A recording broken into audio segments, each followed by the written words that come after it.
Hello, my name is Pauline Clark and I'm a member of St Giles Church, Desborough. As I record this thought for the day, it's fast approaching Christmas and preparations are in full flight. But I've been thinking recently about the theme of darkness and light, and I want to share some of my thoughts with you. I don't know about you, but I have some mixed feelings about this time of the year, which I'll explain later. If I'm being honest, I find that as I get older, the darker winter months become more and more challenging. This year we've had some very gloomy days as well as early darkness, and just recently we had around 10 full days without seeing the sun. This I found hard, and I'm sure many of you will have too. However, bursting into that gloomy month of November is our glorious Christmas tree festival, always a high point at this time of year, and many visitors say that it's the beginning of their Christmas. And then we come to the time of Advent, preparing to welcome Jesus at Christmas and looking ahead to when he will return again.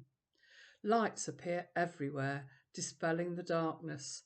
Christmas lights in the streets, on houses, and the light of the Christmas tree in cosy living rooms. To me, although probably not for everyone in this world, pointing to and celebrating the coming of Jesus as the light in the world. However, to many, the darkness is very real at this time of year. Maybe you've lost a loved one, and this is the first long, dark winter on your own. Maybe some will have had difficulties at work or have lost their financial stability. Maybe a relationship has broken down or trust has been lost.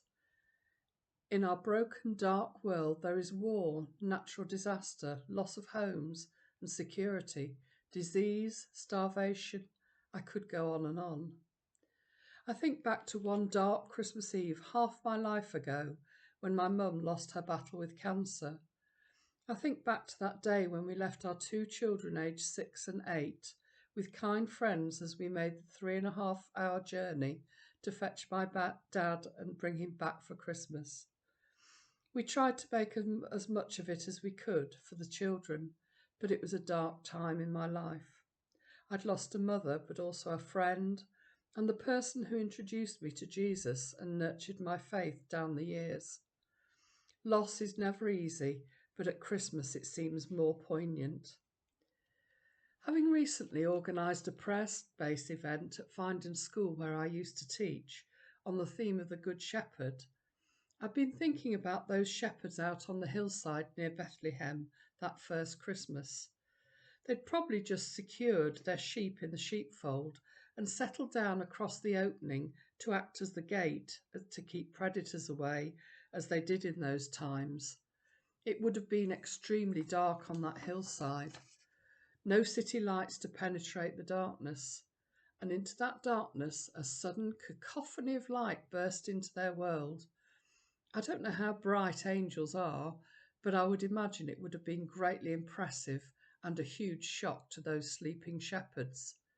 The news of the light of the world arriving in the form of a baby was announced, and there could be no mistaking where the message had come from. I find it incredible that the news came first to those poor, humble shepherds, the dregs of society, and perhaps this speaks to us of God's message being for us all, however insignificant we may feel. So how can we help those living in darkness, especially at this time of the year?